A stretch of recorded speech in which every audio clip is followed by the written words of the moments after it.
every argument when it comes to intellect. After all, we only have to face Ahmad Maslan at the other end, so it's not that difficult. But we have a problem when it comes to winning the heart, and it is a question of credibility, and we have to try to move away from being seen as opportunistic, condescending, but thoroughly and entirely honest in our assessment of their predicament and our offering of what can make it better for them. And my diagnosis of why we lack this credibility is, I think for the last many years, decades maybe, we have been out of touch with these people to the point of being condescending. A lot of things that we say publicly, that we push from Lembah Kelang, or from the center of urban middle class, is actually irrelevant and sometimes totally opposite to what they want, and more often than not is condescending because we assume they don't know or they don't understand. And it's like this is a feedback mechanism. It makes our credibility goes down regardless of how bad the end is. And that's why from this to this onwards, I think there's no question that everyone in this country understands that Najib is bad. Even unknown leaders, you go and try to spring a surprise to Zahid, chat with Zahid Hamidi, have a secret camera, he will tell very bad things about Najib, I'm sure.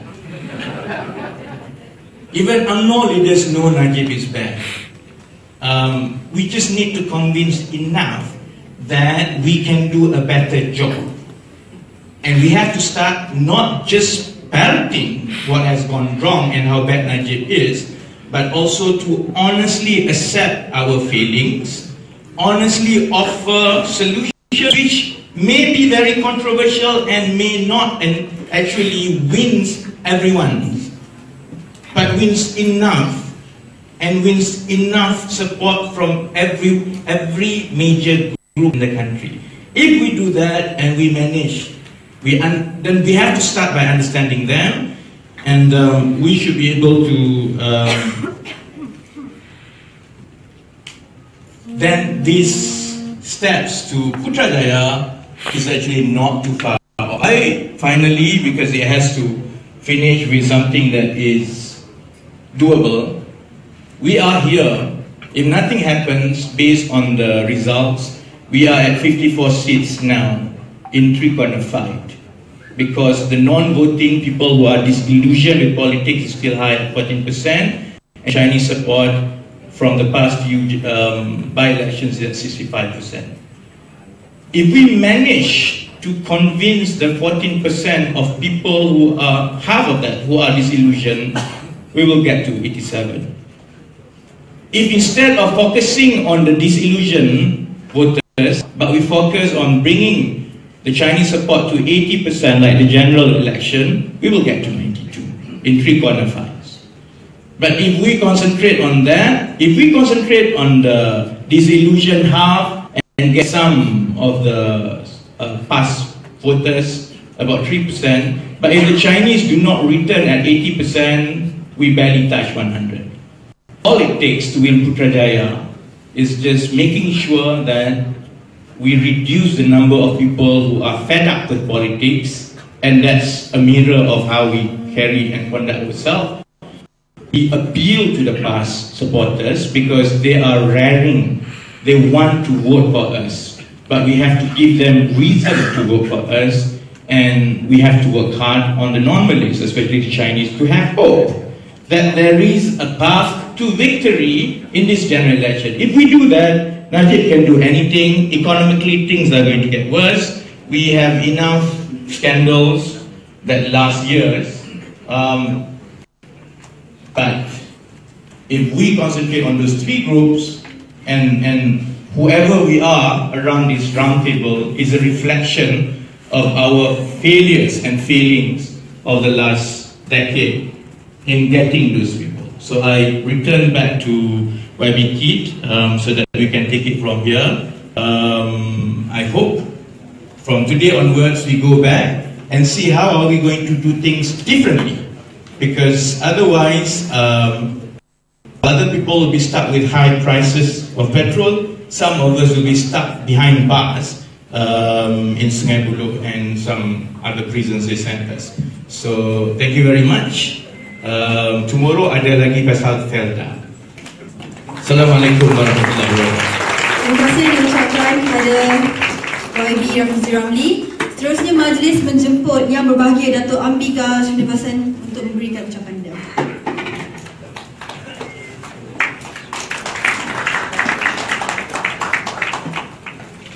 Terima kasih, saudara-saudari, salam sejahtera.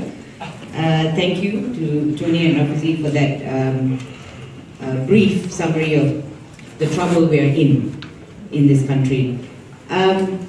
Speaking as an NGO, what I would say is that for me, what we should be concentrating on is the next general elections.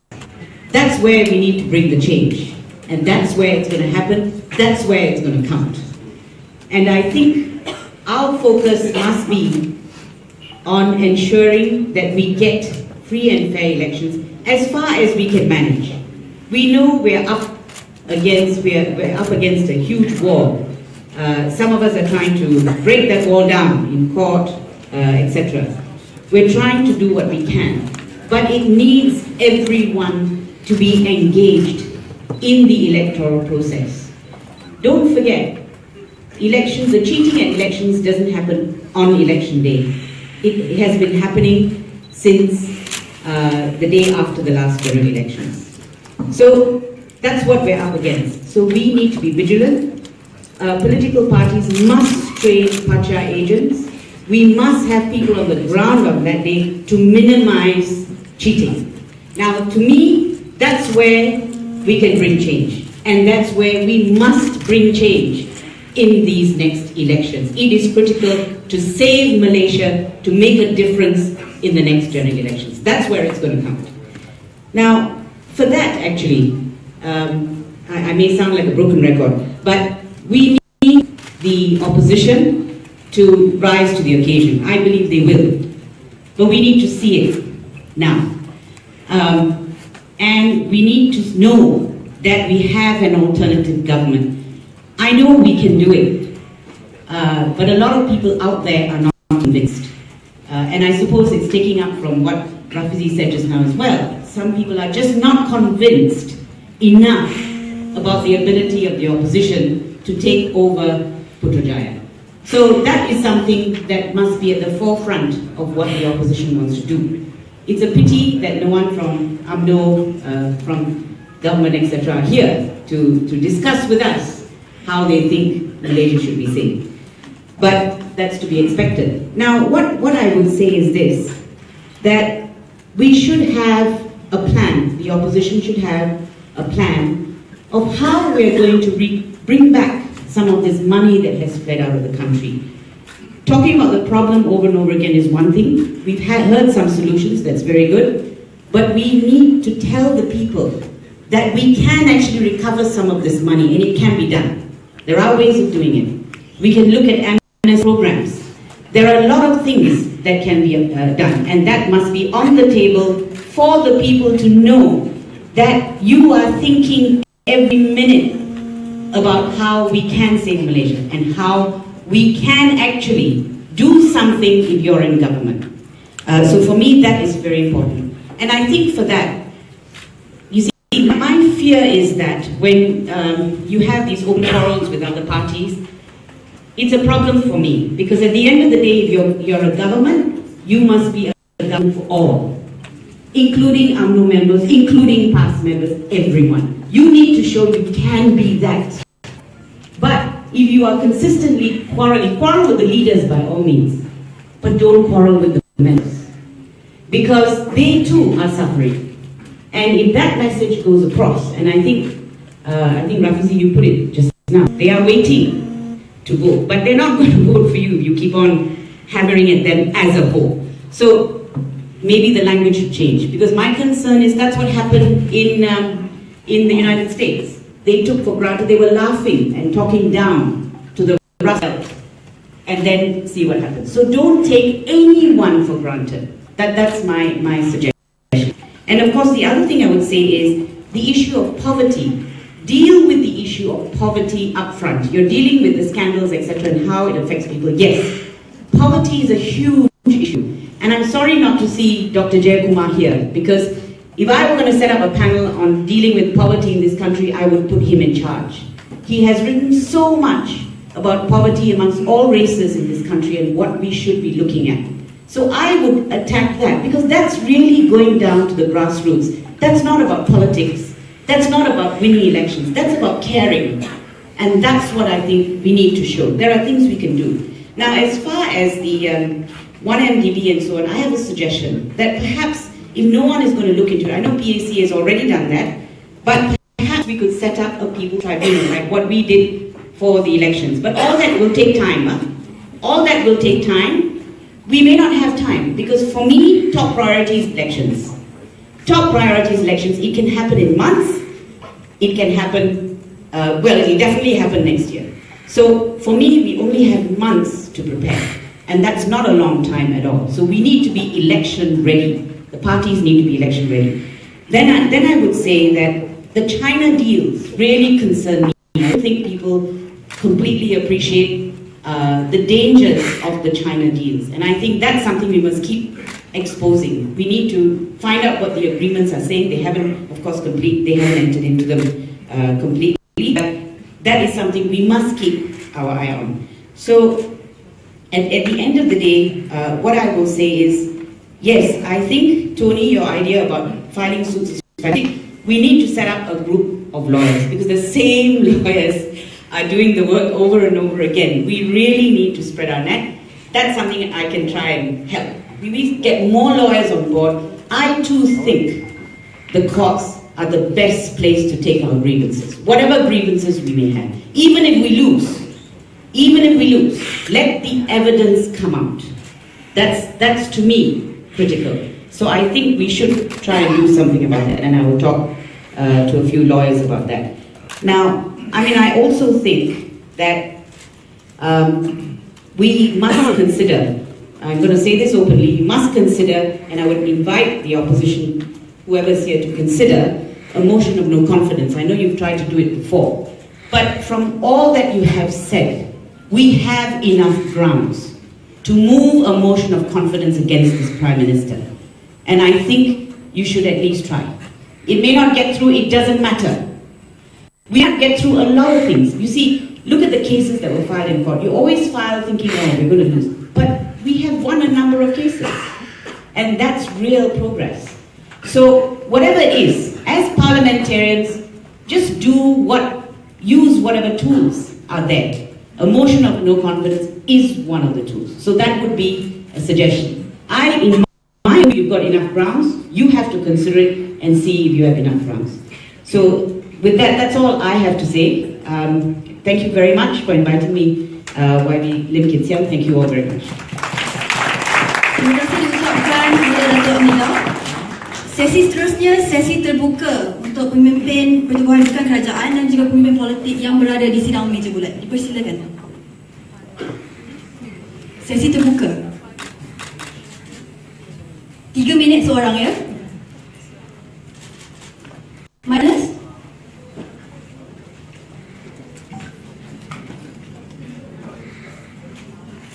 Kita ada masa untuk 5 ke 6 orang, 3 minit seorang. 3 minit seorang. Okay. Silakan.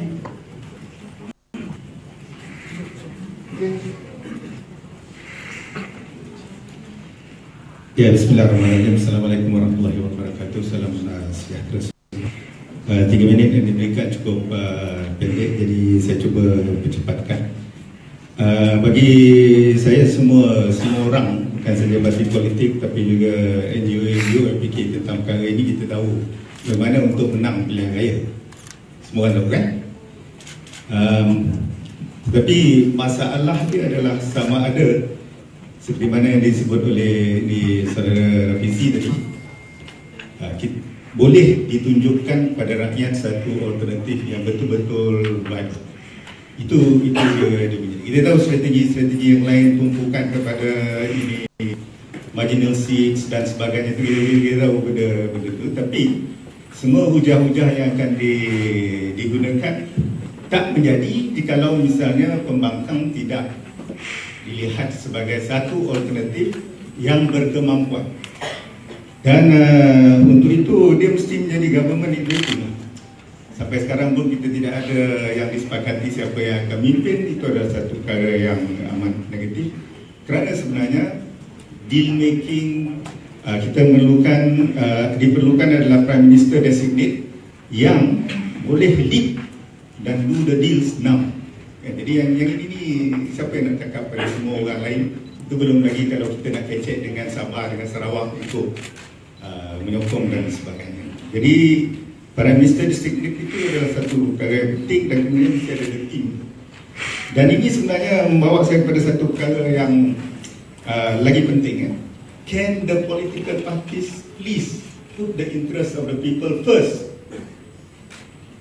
Can all the political parties put the interest of the people first over not just opposition and the government? Sometimes you all are arguing about yourself. I'm sure that you are going to discuss the seat distribution and so on.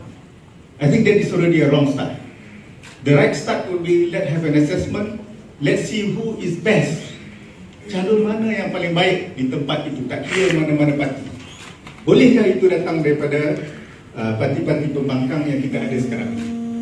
Kalau adanya kita nak menjadi the viable opposition, Prime Minister designate yang betul-betul berkemampuan begitu memimpin, you should actually consider the bigger interest of the people of Malaysia over and above political parties, over and above your own parties. Thank you.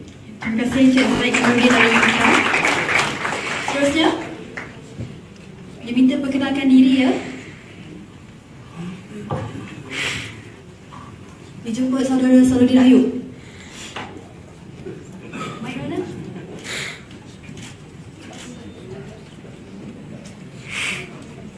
Assalamualaikum warahmatullahi wabarakatuh. I'm forced to. Terima kasih di atas kerja kuat beberapa tokoh kita, ditemukan oleh Tony Poa dan juga Yang Sidang. Di hadapan pimpinan dan NGO ini, saya dilatih untuk bercakap secara praktikal. Kita tak banyak masa. We are at the 11 hours. Kita tak punya time running fast. Jadi kita harus prioritize apa yang perlu kita buat pada hari ini. Perundingan adalah satu seni engagement yang mesti diteruskan. I strongly believe in engagement, power of engagement. Semua orang mesti melakukan yang terbaik untuk kita melakukan engagement ini. Tapi somehow in politics, we have to realize that sometimes the leopard cannot change its form.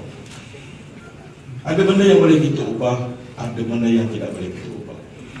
Ada orang yang boleh kita bawa kepada perundingan, ada orang yang setelah kita usaha tidak boleh kita bawa kepada perundingan. Saya sangat mendukung cita-cita satu lawan satu. Ini mesti berlaku. Ini mesti kita jadikan usaha terbaik kita. Amanah Saudara Mohamad Sabu dan saya selalu memperingatkan kawan-kawan, jangan amanah menjadi parti yang menjadi spoiler pada ini semua. Kami mau memberikan tenaga terbaik kami. Kami akan menjadikan meja perundingan adalah satu tempat yang paling baik untuk kita menjadikan sasaran. Tetapi sebagai orang politik juga, kita harus tahu di mana batas kita. The sky is too high. Kadang-kadang kita nak capai. Sebab itu kita mesti praktikal. Sekiranya bila raya bulan 5 atau bulan 10, so sekarang adalah masa untuk menentukan kekuatan kita. Baik itu di mana kita harus ada kedudukan, kita boleh praktikkan state driven strategy. Di mana negeri yang telah boleh menjadikan contoh, saya yakin di Johor, Pakatan Harapan dan Bersatu terbaik. Di Kedah, kita telah nampak kemunculan dan gelombang yang kita sudah nampak kemenangan. Pulau Pinang mungkin tidak ada masalah. Selangor hanya perlu diperkukuhkan. Oleh itu, rakyat hari ini melihat dari segi visible-nya adalah amanah, PKR, Bersatu dan DAP. Jadi kita harus bina pikiran rakyat. 4 parti inilah yang sekarang ini sedang memandu dan memacu ke arah kita mengambil Putrajaya. Kalau pasal datang kemudian kita welcome. Kita bukan bermusuh. Kita bukan nak menyampaikan dendam kita pada siapa-siapa tidak. Yang penting rakyat mesti dihadapkan, negara mesti dihadapkan. So semua parti welcome on board. Nak tinggal, nak masuk. Terima kasih saudara-saudara. Jemput saudari Cynthia dari C4. Terima kasih. Nama saya Cynthia dari Center to Combat Corruption and Cronyism. Terima kasih kepada YB Bikin Siang kerana membuat inisiatif ini. So, sebelum datang, ada ramai kawan yang bincang juga, tanya, is this going to be any different from the previous conversations that we've had? Or are we just going to go home with some media statement saying that yes, we tried to have a conversation but nothing came out of it? So, just to congratulate people like YB Tony Pua, who are consistent about talking about the grand corruption, and all the other panelists in front that are talking consistently, even though the space is closing, the space is shrinking, and we know that the situation is getting more difficult. But I just wanted to affirm what Saudara Salahuddin said just now from Amanah, that the desire is to have a one-to-one seat allocation arrangement, and that is a wish that's coming from civil society. I'm sure that is a wish that's coming from many large sectors of society. So one suggestion that I'd like to put forward that can be considered is whether the Pakatan Harapan parties and PBBM and others can actually openly make a statement before the media that you will try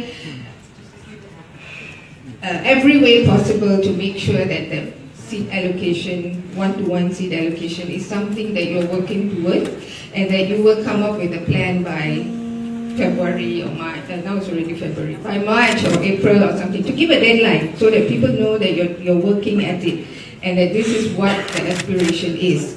So it's part of that building confidence that we know we're not going to fight against each other. And if it is also possible not to make media statements to say I will take a lawsuit against you, I will attack, and the open kind of attacks and rebuttals against each other.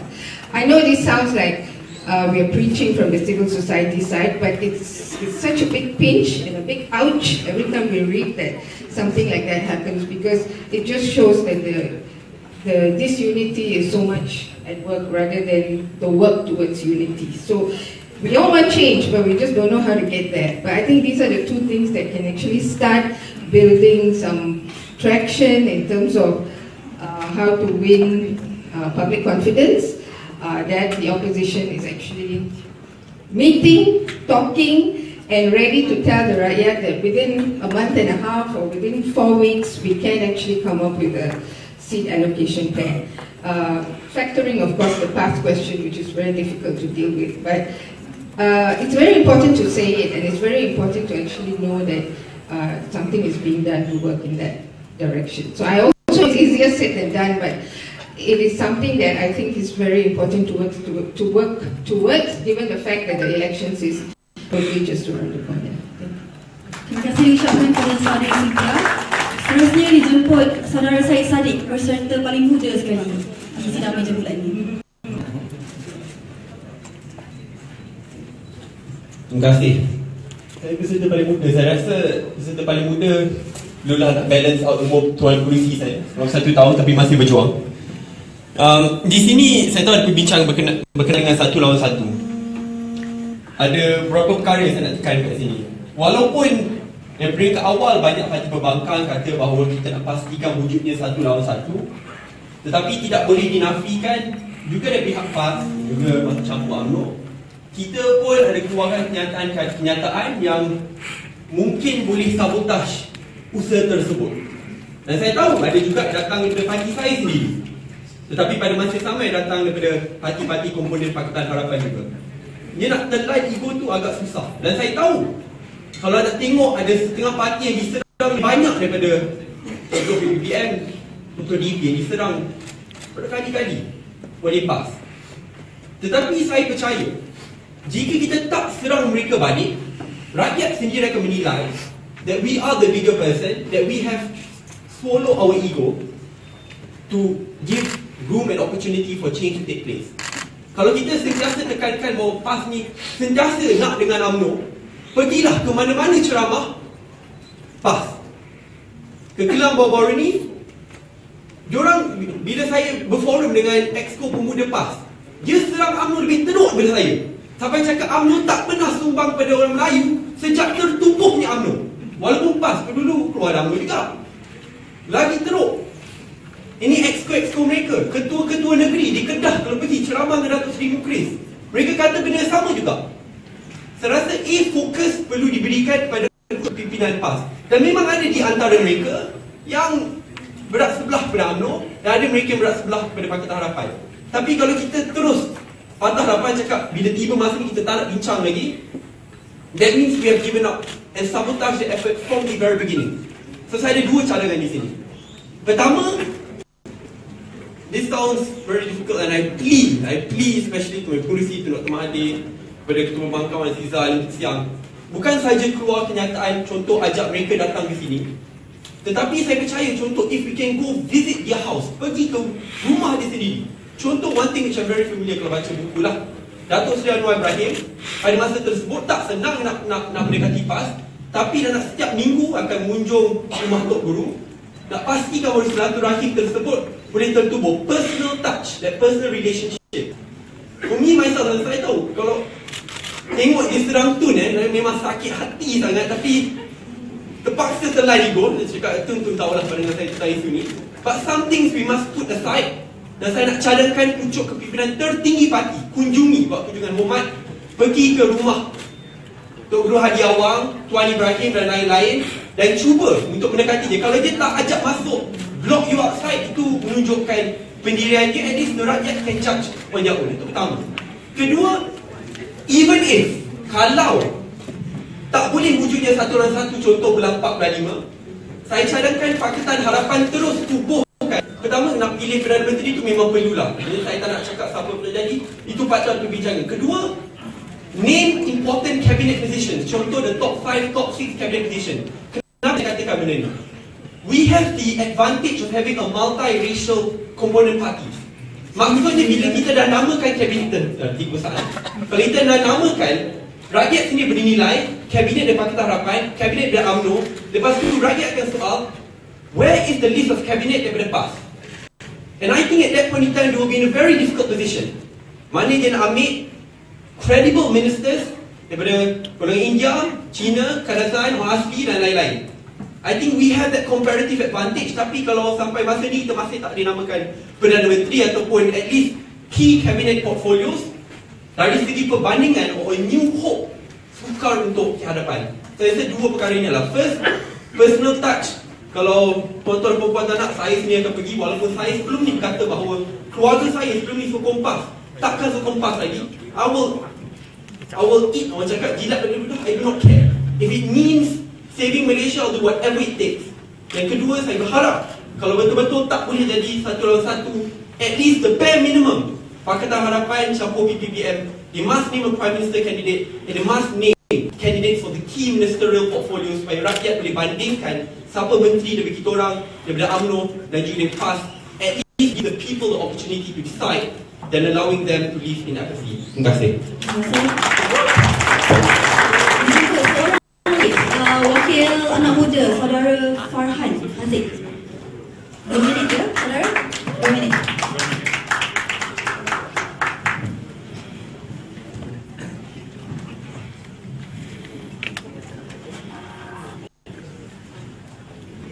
Assalamualaikum warahmatullahi wabarakatuh. Saya Farhan Haziq. Okay, saya merupakan wakil DAP, Depsi di Subang. Okay. Terima kasih sebab beri saya peluang untuk cakap dalam isu ni. Apa yang saya dapat fikir untuk pilihan raya akan datang, saya mencadangkan bahawa kita perlu komited lah. Mesti ada timeline untuk kita bergerak satu pasukan. Kita tak boleh sampai satu masa kita dah bagi telur tangan untuk bekerja. Tetapi kalau ada yang tidak mahu, kita kena bergerak. Kerana kalau bincang, kita tidak akan bergerak sebagai satu pasukan. Jadi ini salah satu daripada perkara yang saya nak utarakan kepada pimpinan parti dan sebagainya, supaya kita lihat perkara ini. Itu yang pertama. Kedua, saya lihat kita perlu bersedia untuk buat lain daripada yang lain. Contohnya mungkin kita boleh start untuk bincang manifesto anak muda. Kerana anak muda ini yang akan mengundi paling banyak pada pilihan raya akan datang. Manifesto anak muda ini mungkin kita boleh bangkitkan isu-isu anak muda. Dan ini patut dibuat oleh Pakatan Harapan berserta dengan PPB. Saya fikir kita boleh, mungkin saya, Syed Sadiq dan siapa lagi yang ada, Diana juga, dan pimpinan-pimpinan muda untuk kita bincang apa masalah. Sebab kita lihat anak-anak muda sekarang dah mula tolak politik. Rakan-rakan saya di pejabat, rakan-rakan saya di rumah dan sebagainya. Jadi perkara ini memang masalah. Jadi saya rasa perlu ada manifesto, kita buat lain daripada yang lain untuk lawan barisan nasional dan UMNO. Sekian, terima kasih. Majlis seterusnya menjemput yang berbahagia Tuan Haji Mohamad Sabu, Presiden Amanah, untuk memberikan ucapan. Dipersilakan. Assalamualaikum warahmatullahi wabarakatuh. Salam sejahtera kepada semua. Tuan Mahathir, yang berhormat Tuan Eng dan seluruh pimpinan parti-parti Pakatan BERSATU dan rakan-rakan NGOs. Tahun 2008, rakyat membuat keputusan yang agak mengejut, di mana 5 negeri jatuh ke pembangkang dan kita tak memerintah. Kemudian 2013 berlaku counter attack daripada pihak Barisan Nasional khasnya UMNO, menyebabkan undi Melayu merosot. Contohnya di Selat Kelang, semua peti undi Melayu kalah. Kita capai kemenangan kerana perubahan undi bukan Melayu begitu mendadak kepada Pakatan Rakyat. Kemerosotan undi Melayu itu kita hilang Kedah dan hilang Perak. Saya setuju dengan saudara yang berhormat Rafi, isu dah terlalu banyak sampai orang nak muntah dah. Semua orang tahu Najib jahat. Tapi persoalannya confident khasnya orang-orang Melayu tentang bila berlaku perubahan kerajaan apa nak jadi kepada mereka. Inilah tugas kita kena bina sehingga pilihan raya akan datang. Kalau kita tak dapat bina keyakinan ini, Malay supremacy, mereka belajar daripada Donald Trump yang mereka boleh guna di Malaysia ini.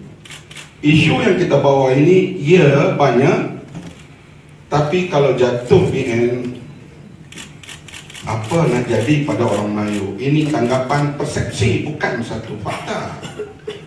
Tapi inilah yang dihadapi oleh kita menjelang pilihan raya yang akan datang.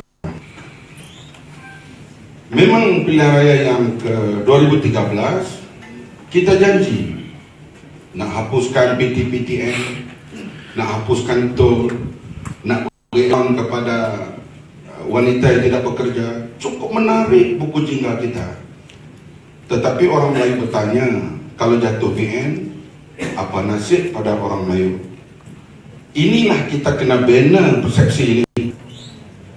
Tambah sekali, rakan-rakan pada DAP juga kena membantu nak mengubah persepsi ini, maka kita boleh mencapai kemenangan. Persepsi ketuanan Melayu ini lama, dibina sejak zaman Tun Mahathir. Jadi dalam masa yang singkat ini, bukan senang kita nak buang pandangan-pandangan ini. Sehingga di kampung-kampung atau di bandar, Melayu kata, termasuk majlis profesor, apalah rasuah penyelewengan, rasuah dan penyelewengan. Tapi yang penting kita mau lihat Melayu terus memimpin. Sebab itulah sekarang bila datangnya Parti Bersatu, Tun Mahathir di antara yang memainkan peranan sekarang di kampung-kampung, saya nampak confident orang Melayu itu ada sedikit berubah. Yaitu mereka berani kalau berlaku perubahan pemerintahan. Kemudian jangan lupa, Najib, Presiden UMNO ini ada lebih daripada 5 bilion di tangannya. Kalau dibelanja untuk pilihan raya, satu parlimen lebih kurang 200 juta. Kalau beri pada amanah 200 juta, kami boleh bertanding sampai Brunei. Tetapi 200 juta satu parlimen, mereka dapat mainkan soal dedak dan wang ini. Saya bimbang terhadap keteguhan iman untuk hadapi gelombang yang sedang berlaku sekarang ini. Sebab Najib dan Rosma terlalu banyak duit untuk mereka labur pada pilihan raya yang akan datang. Melainkan kita kena berlawan dengan satu confidence. Satu confidence bahawa berlaku perubahan, Malaysia lebih selamat. Bagaimana kita lihat sekarang ini kemarahan, kita kena berhati-hati dalam kemarahan negara China. Tersalah bawa isu, orang-orang Tionghoa pula akan merasakan kita anti-China. Tapi kalau kita bawa dalam bentuk bahawa mereka datang nak merosakkan kefileberan Malaysia ini, rakyat boleh terima. Jadi itulah perjuangan kita di samping apa yang disebut oleh Rafidi dan disebut oleh Tony Pua tadi. Soal rasuah ni sudah diketahui umum. Tetapi yang pentingnya kita kena build up confidence, keyakinan. Nak ubah persepsi Melayu ni bukan senang. Bukan senang nak ubah persepsi Melayu terhadap pemerintah. Karena mereka dah berkuasa lebih 60 tahun. Maka nak ubah persepsi itu, kita kena kerja semua, kena penyatuan tenaga semua parti termasuk NGO tentang nak ubah hal persepsi. Sebab cakap soal Melayu ni kerana mereka lah yang banyak kerusi, tambah pula gerrymandering. Financial Times mengatakan BN akan terus berkuasa kerana gerrymandering itu membanyakkan kawasan Melayu. Kita kena fikir macam kita nak menang di Larut, di Parit, di Jeli, di Rompen, Parit Sulong, Seluruh Terengganu. Kalau kita campur mereka ini sekarang ini dengan persepsi yang ditanam menyelamatkan Melayu, menyelamatkan Malaysia, menyelamatkan Melayu, menyelamatkan Islam. Semuanya itu kita kena pecahkan bahawa kita menyelamatkan rakyat dan semua agama selamat dan terpelihara, dan rakyat akan lebih dapat manfaat dengan perubahan. Ini yang kita kena mainkan peranan. Wallahu a'lam. Terima kasih. Terima kasih diucapkan kepada Tuan Haji Muhammad Sabu. Seterusnya majlis menjemput Yang Amat Berhormat Ketua Menteri Penang dan juga Setiausaha Agung DAP, Tuan Eng. Terima kasih saudari Diana, kepada Manjo, saudara Kiksian, juga kepada mantan Perdana Menteri Tun Dr. N, Ketua Pembangkang Parlimen Malaysia Dr. Sri Aziza, Presiden Parti Amanah Tuan Haji Muhammad Sabu, juga kepada Datuk Amiga dan juga semua rakan-rakan yang ada bersama dengan kita daripada pakatan, daripada NGO, juga kita punya kawan negara yang pasangan yang bersama dengan kita, dan saya pun tengah alukan hari baru DAP lah. Itu Zaid Ibrahim. Saya ingin ucapkan terima kasih kepada semua yang hadir, dan juga kerana hari ini saya rasa adalah satu mesyuarat yang penting supaya kalau mengingatkan semua bahawa usaha Selamatkan Malaysia mestilah terus jalan. Saya hanya nak berikan 3 pandangan saja, 3 hujah saya. Satu, mungkin pada masyarakat lain kita jangan tertumpu dekat Kuala Lumpur saja. Kerana kalau kita dekat Kuala Lumpur, kita hanya berceramah kepada orang kita sendiri. We are preaching to the converted. Kita kena dan tidak harus pergi ke tempat-tempat lain, termasuk juga Sabah dan Sarawak. Saya rasa kadang-kadang usaha Rafizi, usaha perempuan di Sabah Sarawak ada impact kurang sikit. Itulah kerana dia tak boleh masuk. Turut tak boleh masuk. Tapi Sabah Sarawak penting. Kalau kita tak bawa isu seperti ini dekat Sabah Sarawak, macam mana kita nak selamatkan Malaysia? Ini yang pertama. Kedua, perkara pokok yang paling penting masih masalah ekonomi. Masalah ekonomi ini saya rasa akan merupakan game changer. Saya nak berikan 2 contoh. Satu ialah dalam tahun baru Cina ini, banyak aduan yang saya terima bahawa keadaan ekonomi teruk. Bisnes jatuh 30%. Ini berlaku di Pulau Pinang, bukan di negeri lain. Dan mereka tambah lagi. Pulau Pinang jatuh 30%, nasib baik ada pelancong bertambah datang masuk ke Pulau Pinang. Semua pelancong bertambah, tapi masih jatuh 30%. Kalau negeri-negeri lain saya rasa lagi teruk bila tak ada pelancong untuk sekurang-kurangnya ni merupakan sebagai satu sandaran kepada kejatuhan ekonomi. Ini yang pertama. Kedua, yang saya perhatikan ialah dulu bila kita buat tender terbuka untuk projek-projek, lebih-lebih 10 wah syarikat akan masuk. Sekarang 120 wah syarikat masuk. Mengapa? Kerana mereka cakap lain-lain negeri tak ada projek lagi, tinggal Pulau Pinang saja. Saya tak masuk kira Selangor lah. Kira Selangor tengah, ini kawasan utara. So kawasan utara tinggal Penang saja. Ekonomi adalah satu isu yang sangat penting untuk rakyat. Apa gunanya membuat ucapan yang membara-bara sekiranya perut tak dapat diisi. Datuk Saifuddin selalu beritahu saya tercontoh dekat Pakistan bila Ali Bhutto lawan itu parti Islam yang mahu menubuhkan sebuah Islam. Jawapan Ali Bhutto ialah roti.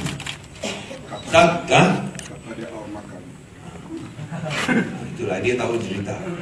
So satu perkataan roti cukup untuk menangani pilihan rakyat. Dan keadaan di Malaysia sekarang berubah seperti kita lihat contoh Amerika Syarikat di mana Trump menang. Macam mana Trump menang? Trump menang kerana dia berjaya memenangi penyokong parti lawan yang dulunya merupakan penyokong tegar hardcore di negeri-negeri seperti Pennsylvania, Wisconsin, yang tak pernah dibabitkan selama 30 tahun. Tapi Trump berjaya menang kerana gunakan isu ekonomi. Dan kebanyakan pengundi Demokrat menyatakan mereka benci sama Trump, tapi mereka lebih benci kemerosotan ekonomi. Dan itulah sebabnya mereka sedia undi sama Trump, kerana Trump memberikan satu formula: cancel the trade deals, bring back the jobs. Itulah yang penting untuk mereka. Ekonomi adalah yang paling penting. In other words, they were willing to hold their noses and vote for the same Trump. He still stinks, you know. He still stinks. So itulah saya rasa kita mesti berikan isu ekonomi. Dan sekiranya kita dapat berikan satu formula untuk menyelesaikan masalah ekonomi, saya rasa kita dapat keyakinan dan sokongan rakyat termasuk orang Melayu. Dan jangan lupa juga rakyat Sabah Sarawak. Untuk saya, satu kunci besar untuk masuk Putrajaya adalah Sabah Sarawak. Tapi nampaknya hari ini kita lupa tentang Sabah Sarawak. Itu selalu menjadi aduan daripada rakyat Sabah Sarawak. Kita terlalu peninsula centric. No, I'm talking about the comments made today. Nothing about Sabah Sarawak except when I mention now lah. I think we must not forget the concerns of Sabahans and Sarawakians, because they are, without Sabah Sarawak, no hope. And Najib is confident of winning because he thinks that Sabah Sarawak is his fixed deposit. We must break that fixed deposit. And to do that, I think we must this type of conference, okay lah, Rafizi cannot go, Tony cannot go, but those who can go, go lah. I think to Dr. M, you are not banned yet lah. Not yet lah. So once you are still not banned, to Dr. M should go, no? To talk about these scandals. I think we should spread our wings, not have this round table only in KL. Balik KL, nanti Ambika ask what is the point of doing it here again. But if we do it in KK or do it in Kuching, I think it may make a difference. May not, but at least we must. Dan yang hujah yang ketiga, jangan ingat bahawa Barisan Nasional pasti menang. Saya tidak yakin bahawa BN pasti menang. Dalam perbualan dengan banyak pihak, khususnya orang Melayu, mereka marah tentang keadaan ekonomi. Tapi tentu mereka cari pilihan. Tapi mereka marah tentang keadaan ekonomi. Yang tak pernah kami dengar. Jangan ingat Najib tahu. Itu sebab kerana dia tahu dia nak adakan pilihan raya negeri Sabah lebih awal. Bila saya cadangkan adakan pilihan raya awal lebih awal dekat Pulau Pinang, saya kena bantai teruk-teruk. Tapi sekarang dia nak buat dekat Sabah. Mengapa? Kerana dia tak yakin menang tanpa pilihan raya awal. Kerana tentang isu 355. Dia takut impak negatif daripada undang-undang 355 kepada Sabah Sarawak. So dia nak adakan pilihan raya negeri lebih awal supaya boleh pastikan kemenangan negeri Sabah. Dan saya rasa itu adalah satu petunjuk yang amat penting bahawa Barisan Nasional pun tak berapa yakin. Bukan sahaja dekat Semenanjung, di Sabah dan Sarawak juga. So dari segi mesej ini, kita kena ingat sentiasa Sabah Sarawak. I think we must not overlook the importance of Sabah and Sarawak to the end. It's of course not easy, but I think if we continue to bring the relevance of Sabah Sarawak to Peninsula, I think because they have actually, you know, when talk about suits, Tony Pua filed suits in Peninsula Malaysia. What about filing suits in Sabah and Sarawak? I think the judges they may look at it deeply. File suits in Sabah and Sarawak. So I think at least you bring the national question here, and you know, sometimes we really envy our Sarawakian and Sabah comrades. You know this Selva Kumar. What is the name? Selva Kumar, that serial rapist. The serial rapist. I mean, I was questioned because I just don't want to answer because Sabah can prevent him from entering Sabah. Why Penang you cannot stop him from entering Penang? We don't have the powers. We don't have the powers to stop anyone from coming because there's only the power of the Home Minister. But Sabah and Sarawak have powers of immigration. Of course, Rafizi also kena bat, Tony Po also kena bat. If don't, they've done nothing wrong. But at least they use the powers. If they use the powers to bar a person like that, a serial rapist, I'm sure Malaysians can understand and support. But these are powers they are exclusive only to Sabah and Sarawak. And as I said, they have leeway, legal leeway And this is something that we should explore. Next time, file suits, Tony Khan, he can't enter Sabah, can't enter Sarawak also. Next time, file suits relating to this national scandals, why don't we think about filing it in Sabah or Sarawak? Ajin? I think, why don't we think about filing it in Sabah and Sarawak? At least we can bring that national question in Sarawak. So once again, I want to thank everybody.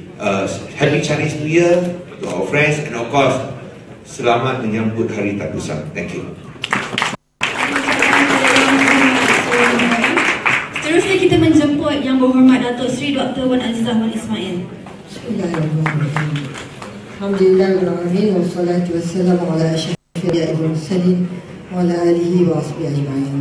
Terima kasih Diana, yang berhormat saudara Kisian, yang berbahagia Dr. Mahathir, yang berbahagia Haji Mak Sabu, yang amat berhormat saudara Lim Kuan Ing, Datuk Abika, teman-teman semua, Assalamualaikum dan salam sejahtera.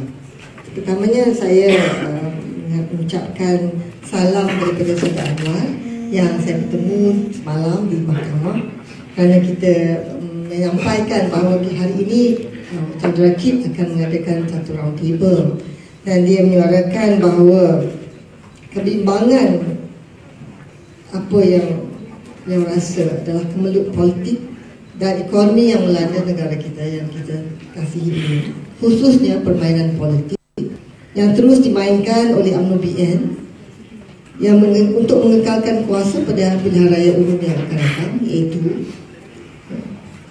tuduhan sebagai anti-raja, bukan Raja Ratna ya, anti-raja, anti-royalty, liberal agama, dan lebih buruk lagi adalah dominasi Cina dan sehingga golongan ekstremis agama dan golongan ultra berpengaruh.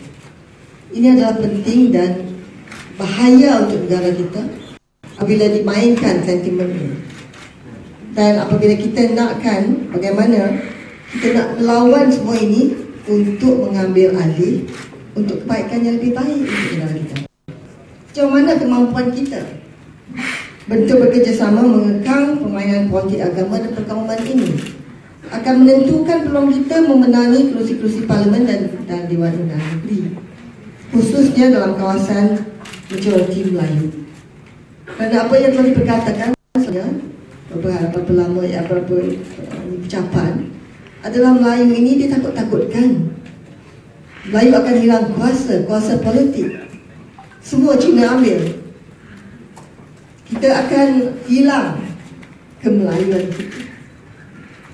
Ini adalah menyebabkan ramai antara Melayu yang tidak faham dan tidak meneliti dan mendalaminya merasakan, oh iya, kemungkinan ini menjadikan satu boogeyman, satu ketakutan yang sepatutnya mereka takut. Melayu yang jahat, Cina yang jahat, kuasa siapa yang jahat, yang mentakdir negara kita. Ini yang kita mahu, inilah yang kita nak sampaikan. Tapi saudara-saudara sekalian, pada petang ini saya berterima kasih kerana saudara Kit telah initiate round table ini, dan izinkan saya sedikit cakap dalam bahasa Inggeris kerana nota saya dalam bahasa Inggeris. We need to reflect and reassess our priorities, our approach and our actual understanding of the people that we claim to represent. There is not Malaysia is at the most critical junction, never before in our history since independence, that we are facing rollbacks in all aspects of our nationhood, politically, economically and socially. We are here to find a solution, inshallah. Perhaps a workable solution that each of us has in mind. I hear very different versions that will take a while, but it has to start somewhere. So I take comfort. This evening, the important prerequisite in finding the solution is rather alive, because our willingness and humility to listen and engage as many stakeholders as possible, so that any way forward that we agree does not marginalize anyone or leave anyone behind. All of us, from Mahathir, Kit Siang, we have colorful histories. I know Dr. Mahathir when I was a young girl in Palestine. This was a clinic, Mohamad clinic. And then, until he became a prime minister. And then, something happened. But, never mind. In spite of all our colorful histories, we love our country.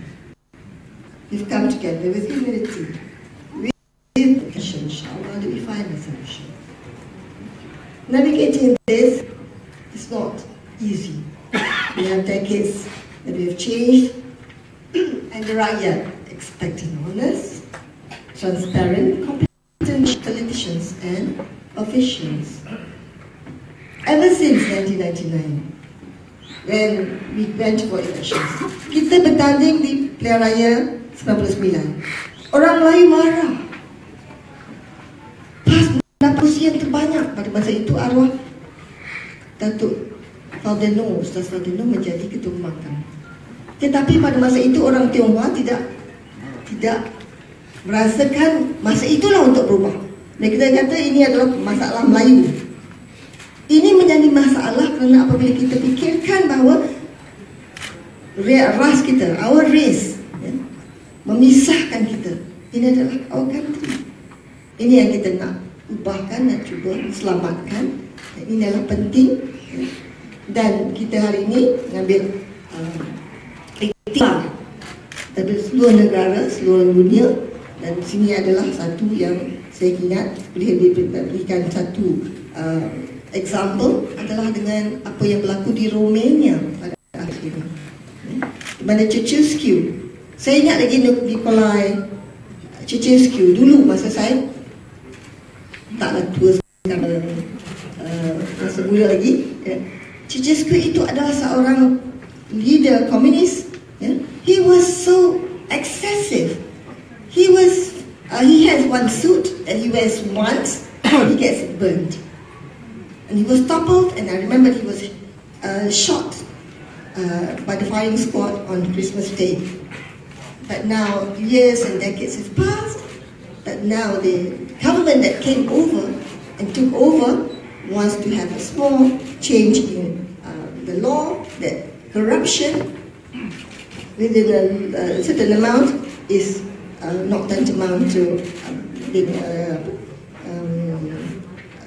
taken to as a crime. So, but people come on the streets. The rakyat protested. So where are our rakyat? Mana rakyat yang kita katakan bahawa menyokong kita ini?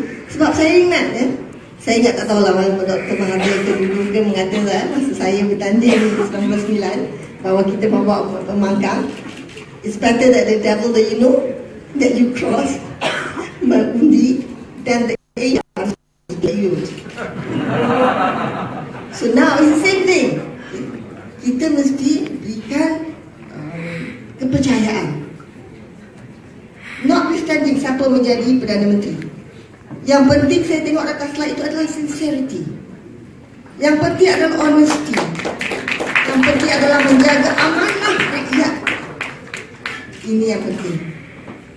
Kadang-kadang orang yang dikatakan orang politik ini tidak boleh dipercayai. Ya, itu adalah persepsi yang telah dikatakan. Adalah penting untuk kita memberikan satu gambaran. Tengok yang telah mendapatkan ada experience. Ya memang kalau mereka kata kita tua kan, ya, saya muda lagi pada. Ya, tetapi kita mempunyai pengalaman masing-masing.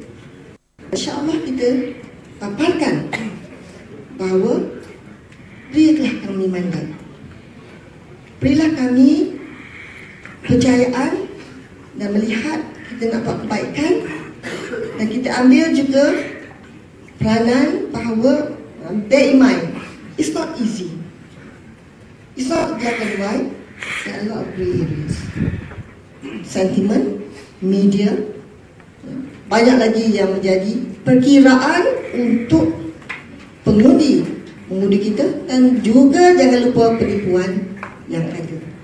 Ni kita ambil semua, rangkum ni semua, tetapi marilah kita berusaha selamatkan negara kita.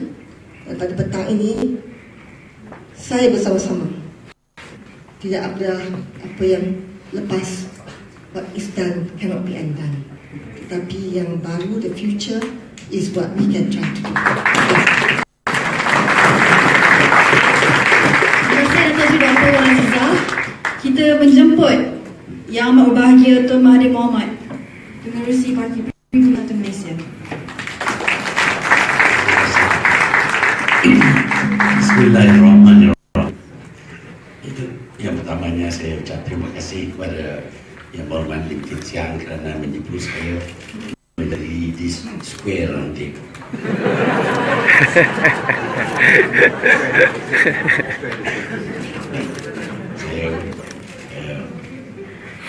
Saya bangga kerana dapat hidup bersama dengan Siang sebelah saya, which has caused my rating to go down. But I'm also with the other members of the opposition. I don't have very much to say. I'm very much impressed by the presentation made by Tony and by Fizi. The enormity of the crime committed by Najib is beyond belief.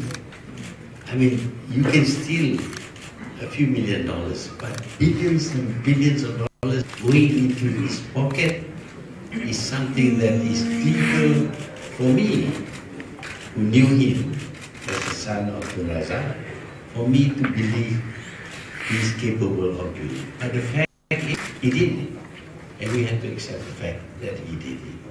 So the question now is, what do we do? Do we just sit by and let him do what he likes? Or do we strain ourselves, do our utmost to try and bring him down? To bring him down, of course, there are several ways.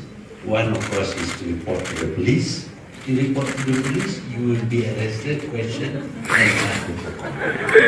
That is the present system. You can also have a vote of non-confidence in the parliament. But unfortunately, he has the majority, and whether it is because of that or whatever, they stick to him very closely. So we cannot get the majority needed to overthrow him. We have gone through the rulers. I'm afraid we are not getting anywhere with the rulers.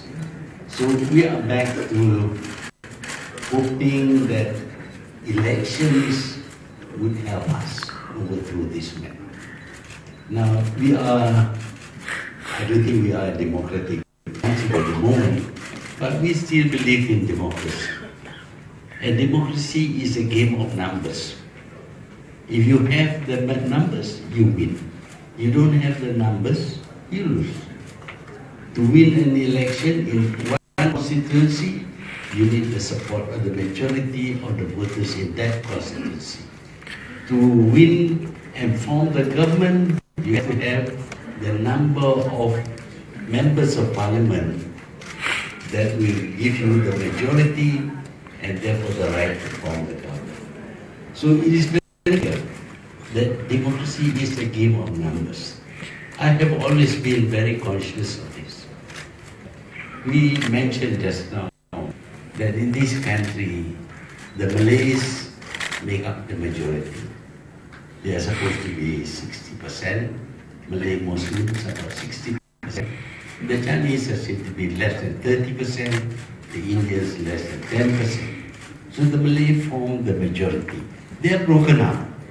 They broke up into many small parties, and none of them are very strong enough to overthrow the government. But if they join together, then there is that possibility. But just now we are told that 40% of the Malays still support this kleptocrat. It is something that is unimaginable. I cannot understand why intelligent ministers I think they are intelligent. Sometimes I have my doubts, of course. But I assume they are intelligent. Can accept a kleptocrat, a thief, a thief of such tremendous proportion to become their leader and to be the prime minister of this country. I can't imagine. But the fact is that people are supporting him. And he believes that in the next election, he will still win. And his reason for assuming that he will win is because he thinks the majority of the people in this country will vote for him. And the majority in this case happens to be the Malays and the Muslims. That is why he is very busy redrawing the lines so that he can get as many Malay constituencies as possible, believing that with Malay support, he can win. That is his belief. It is also our belief. We depend upon Malay support, but we are constrained. I think I was quite successful as a politician, rising from the bottom to the very top and all that. And all the while, I was conscious of this Malay majority. So I spoke of them. I won the election in 1964. Between 64 and 69, I spoke about the poverty of the Malays, the need to help them, the need to give them scholarships, etc., etc., etc. And the result is that they became quite supportive of me, despite the fact that the Turut didn't like me, expelled me from UMNO. But I was able to bounce back because of this support from the majority community. But there is a price to pay. If I speak up for the Malays, it is likely to give me the image of an anti-Chinese politician. I'm not anti-Chinese, but I was called the Malay Ultra. That label was coined by my good friend, Mr. Ikuti. Once you are labeled as Ultra, everything you do, everything you say becomes Ultra. Excessive, too much. So I could not even say, I'm going to sleep. Oh, that is Ultra. See, once you get a label, it's very difficult to get out of that label. So I was very much hampered by this need for me to support the Malays, but not to offend the Chinese. And Lee Kuan Yew was very smart. After labeling me, I got that name as the Malay Ultra, and the Chinese did not like me. And of course, in 1969 election, I stood in a strongly Malay constituency, 35,000 voters, 30,000 Malays, 5,000 Chinese and Siamese and the rest. I lost. I lost because I got the Malay support. A majority of the Malays supported me, but the Chinese thought I was this Malay Ultra. He should be pushed out. Though they didn't want the Pakatan to lose, but they don't want certain personalities like me, like Datuk Sri, Snu, Abdurrahman and all that. We all lost.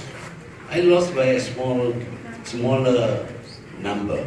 I won in 64, 4,200.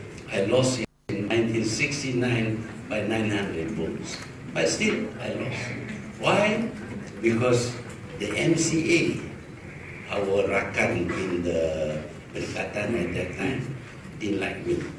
They were members of Persidangan, but that does not prevent them from getting rid of me. And I lost because they voted. They not only pulled out 3,000 votes from my my side, but they gave that 3,000 to pass. They don't like pass, but to get rid of it, as I said before, the enemy of your enemy is your friend. So although pass is the enemy, I am the greater enemy, so give it to pass. Pass cannot form the government, but if I had one, I might even be made a minister.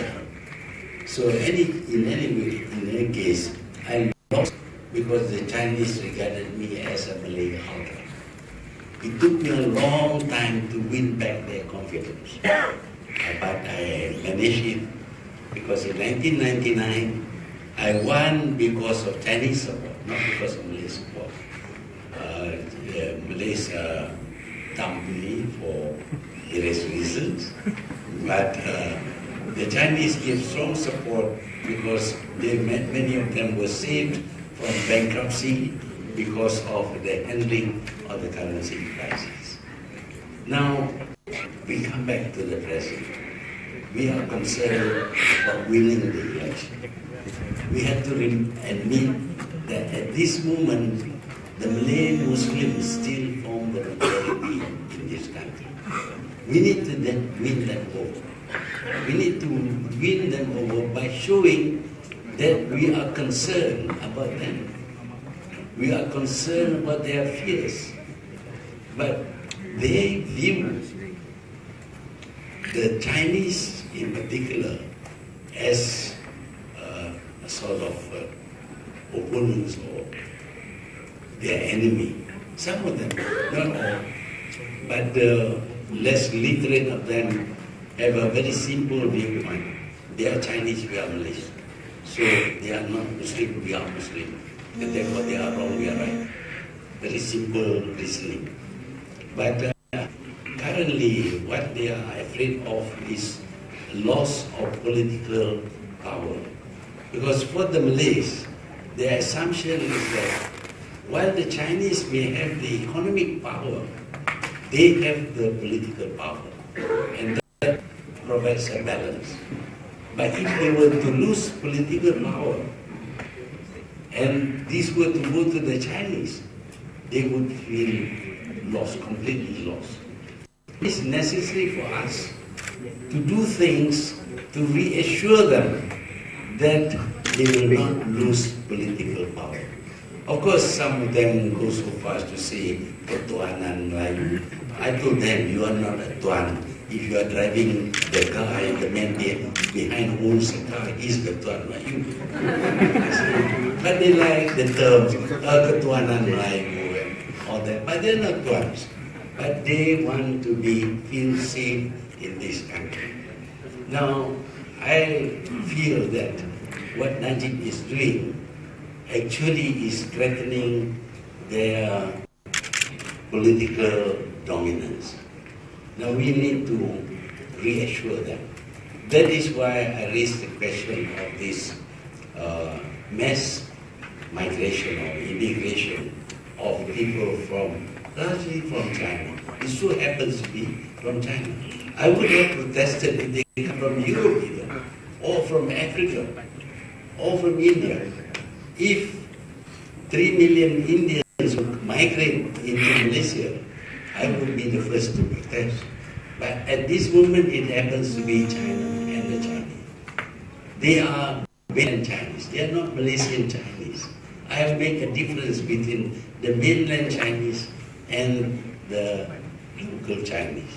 But if they were to come in large numbers, the Malays fear that eventually they will have the right to vote and they will defeat the Malays in their own constituencies. That is their fear. But if I were to talk like this to them, you know, today there is no secret. You can talk within these 4 walls, but all the walls are porous. People can hear outside nowadays.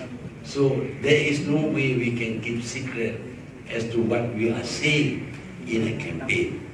But unless we reassure them that we will do our best not to change the demography of this country so that they can remain confident that they will not lose political power, I think if we don't do that, they are not going to support us. We need their numbers. It's not because we are anti-Chinese, no. It is just foreign migration. Foreign migration this time happens to be the Chinese. It could have been Indian, it could have been African. But in any country, mass immigration is always resented and prevented. Mr. Trump wants to build a wall between US and Mexico. Why? To keep the Mexicans out. And Europe today is assailed by 4 million Syrian refugees and some Africans and Afghans and all that. Why is it that they are unwilling to accept these people? Well, it is natural that you want to keep your country to yourself. It's not wrong. Everybody wants to keep your country to yourself. Mr. Trump doesn't want Muslims to go and live in America. Before they were quite liberal. But even when they were liberal, they allowed only a certain number of people to come in. People that they can assimilate. But when large numbers of people come in with different culture, different language, different value system, they feel threatened. Every country feels threatened. So if I say that we should preserve Malaysia as a multiracial country, which against all the predictions of everybody managed to remain peaceful and to grow and develop, we should retain this Malaysia. It's not that I'm against the immigrants because they are Chinese. I'm against causing an imbalance in our demography. Once there is an imbalance, there will be fears. And there might even be violence. We have lived together for a long time. I was born and I lived next door to Chinese and Indian neighbors. I was born to know that this country had always had Chinese in the country. I was not quarreling with them. I went to school with them. Many of them were my friends. That doesn't make this country less nation. But if we have too many immigrants coming in, I think it will upset the Malays because they see their power sliding away from them. We need to explain to them that one of the reasons why we have to stop Najib is so as to prevent him from changing the demography of this country. The proportions are just about right today. Chinese economic dominance, political dominance, which can be bought anyway. But that is a good balance. The Indians, of course, are all professionals. They cut you up as doctors and all that. But that is a good allocation of jobs almost, a division of labor. But one day we hope that the Malays will lose their fear of Chinese economic dominance because they have been brought up to almost the same level. At that stage, we don't have to worry. But even then, we don't want to have any single ethnic group from outside this country coming in massive waves into our country. If they do that, then we are going to have instability. We have seen this country independent for almost 60 years now. And despite the misgivings of the British, because the British, I was already active at the time of the Malay Union. The British said, you cannot give power to the Malays. They are sure to expropriate the wealth of the Chinese. But it didn't happen. Instead of that, the Malays were generous enough not only to give citizenship to the Chinese and Indian, but to give extra citizenship to people who were not qualified. Who gave 1 million citizenship. That's how much we like to live together as a multiracial country. So let's not spoil this achievement of ours because of some outside forces coming in and changing the pattern that we are used to. Once you change the pattern, things become unstable. So if I have cause to tell the Malays, look, we are going to stop Najib from doing this because it is bad for you. Please don't think I'm anti-Chinese or anti-Indian. I am pro-Malaysia. I want Malaysia, I work hard for Malaysia, and I think we can reverse whatever Najib has done. I have some ideas as usual, but ideas without authority comes to never. So if the ideas about how to rehabilitate Malaysia is to be tried and have some possibility of success, we need to win this election. And we need to win this election through the same mechanism that the BN and the Pakatan won the election. They won the election because 13 parties form a coalition and they help each other. Where you put a Malay there, the Chinese and the Indian support, because in the Chinese area, the Malay and the Indian will support. In an Indian area, the Malay and the Chinese will support. So that's how it works. So we have now to forget all about our party struggles. Because each party has got its own objective. It wants to be more democratic, it wants rule of law, etc. But at the moment, there is no rule of law.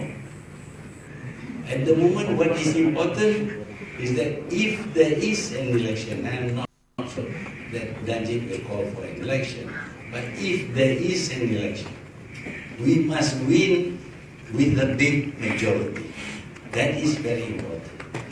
Because if Najib loses by a small margin, he is going to go to the Argo and say, hey, these people cheated. We have to declare an emergency and we have to have a Magaran. So what happens after that? That is why we have to reach all the differences between us. We have to reach agreement on our format, on the model that we want to present to the nation and to the world, that we are united. The opposition is united. We can't agree on everything. Nobody can agree with each other. Even husband and wife, even twins never agree with each other.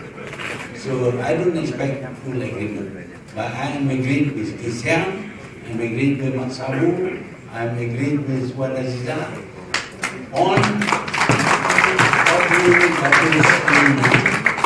after that, you can do something. If you don't topple in, you can talk until the cows come home. There is nothing that you can do. So I would like to thank Sidang for inviting me to this. We are here to rescue Malaysia. We are here to Selamatkan Malaysia. It's a noble objective, a very noble objective that everybody should subscribe, especially as the leader is a thief, a crook, a pirate, and what else. Terima kasih. Terima kasih diucapkan kepada Tuan. Kita akan menyampaikan ucapan penutup. Ya, terima kasih. Saudara Zaid Ibrahim pagi ini dihalau daripada Sengok Club Bukit Kiara. Kalau kita tidak berwaspada, kita pun akan dihalau daripada klub ini. Sebab itu masa sangat terhad dan we have to somehow wind up quick and fast because we are running short of time. Dan kita ada satu kenyataan bersama inisiatif Selamatkan Malaysia yang ada diedarkan lebih awal, dan saya mungkin kita tidak ada masa untuk bacakan inisiatif Selamatkan Malaysia, dan kalau semua boleh bersetuju, kita boleh sign got your copy and then we'll collect. That's one. Perkara yang kedua ialah kalau kita bersetuju bahawa anggota di meja main table menjadikan steering committee lah untuk teruskan usaha ini untuk bincang bagaimana kita boleh teruskan inisiatif Selamatkan Malaysia. Kalau kita boleh bersetuju dua perkara ini oleh kerana masa terhad, dan lepas itu kita lagi ada satu press conference atau kita tidak akan dimaafkan oleh pemberita. Is it possible? Is that alright? Sign the copy, we agree, sign the copy of the initiative Selamatkan Malaysia, and will be collected by the Secretariat. Dan kedua, bahawa ahli-ahli on the main table menjadikan steering committee untuk teruskan usaha kita. Okay, yang bersetujui, please hand. Those who agree. Very sorry, running out of time, others will end up like Ibrahim. Okay, Dana. Okey, seterusnya kami menjemput semua dihormat untuk diri di belakang VIP bersama dengan inisiatif tersebut untuk foto op. We have a final photographic opportunity since Abigail was here in morning on the Zatau. Cepat sikit ya, diberi hormat, kita ada sidang media lepas ni.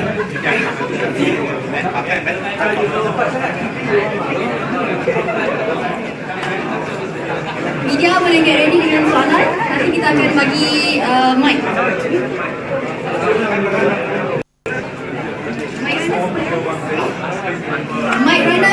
Mic runners, we need mic here.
Media yang nak tanya soalan, angkat tangan, kita bagi mic.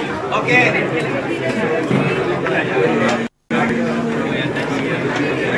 Media. Sabuk, press conference.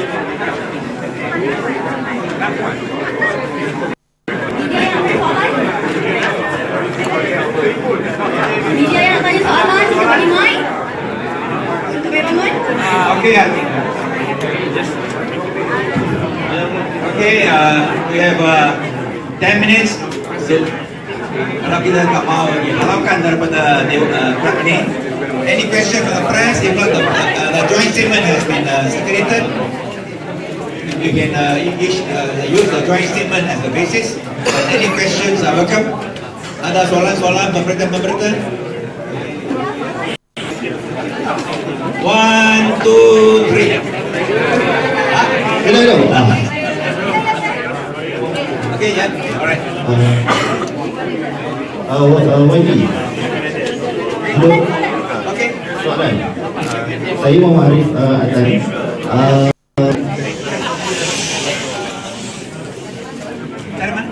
Saya dari malaysia.com. YB, tadi kita lihat timbulnya tentang pertembungan atau pertandingan 1 lawan 1. Jadi dengan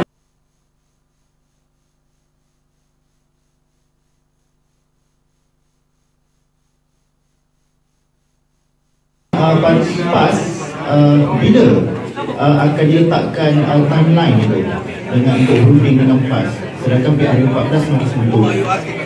Terima kasih. Kepada Tun Mahathir. Terima kasih.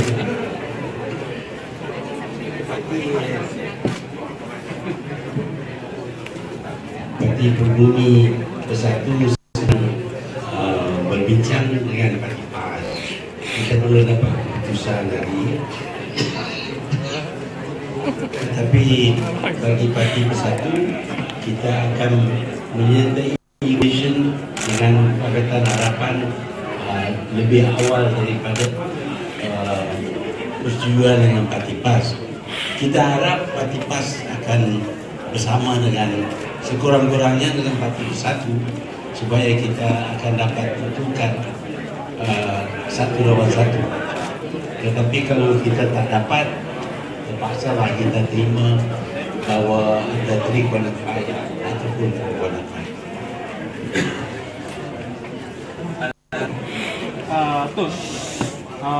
PAS saying that thank you very much. I'm Adrian from Kini.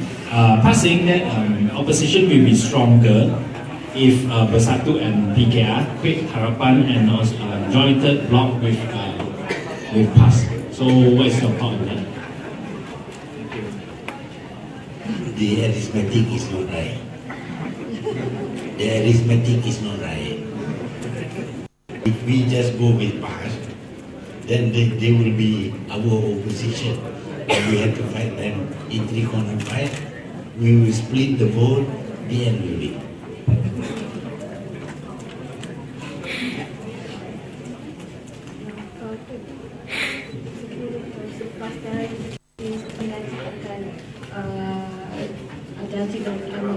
Adakah Parti Bersatu akan kekal ada selepas ini ataupun macam mana? Sebab kita tahu yang Bersatu antara ditubuhkan untuk menjadikan langsung kan.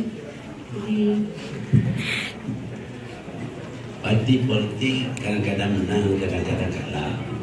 Kalau kalah dia tutup office, habis lah. Kita tak ada intention nak tutup Parti Bersatu hanya kerana kalah. Kita akan usaha lagi untuk menyelamatkan negara kita. Okay. Okay, last question.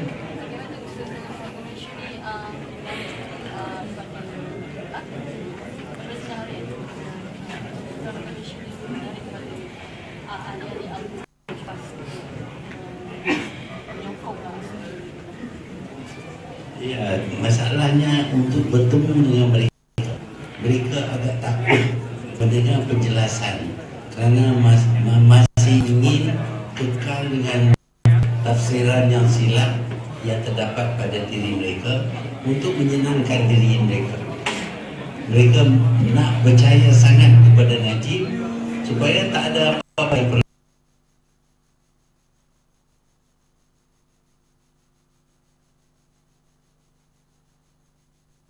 dilakukan oleh mereka.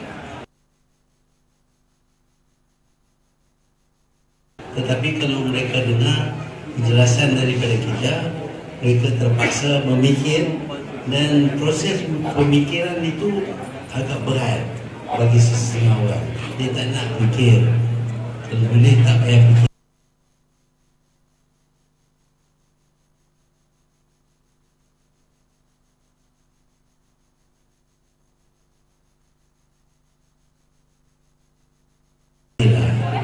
cool saja. Tun, one last question, sorry. This is an event commemorating also Tunku Abdul Rahman. Okay, but during when you were Prime Minister, Tunku Abdul Rahman accused you of being a dictator. Okay, and now you accuse Prime Minister Najib being a dictator.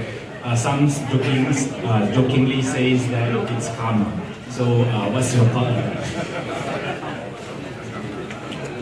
Tunku calls me a dictator, but I didn't stop him from going to Kedah, to Selamatkan.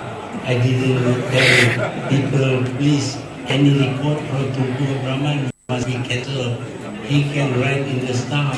He's a contributor. He moves around the country, and we paid for some of his fares also. We did everything as if he is a retired Prime Minister. But in the case of Najib presently, he took away all the things that the Parliament gave me, and now he prevents me from talking to his ministers, in case his ministers might listen to me and be reasonable. And all reports against him are declared to be official secret. Evidence is not secret. Evidence is to be used in a court of law. But he has hidden all these reports on him, and he calls himself a great Democrat. He is no Democrat at all. He is a real dictator by any definition. But of course, I've been called a dictator. The dictator is all right. Being called something is normal for politicians. I've been called Mahathir, Mahazalim, and all that. Okay, thank you. Itu saja acara kita untuk hari ini. Dengan berakhirnya sesi soal jawab tadi, maka berakhirlah sidang meja bulat Selamatkan Malaysia pada hari ini. Majlis merakamkan jutaan terima kasih kepada tim-tim kehormat, para jemputan, rakan-rakan media dan hadirin-hadirat atas kesudian untuk menjayakan majlis ini. Semoga kita semua dapat terus berjuang dan menyelamatkan Malaysia. Saya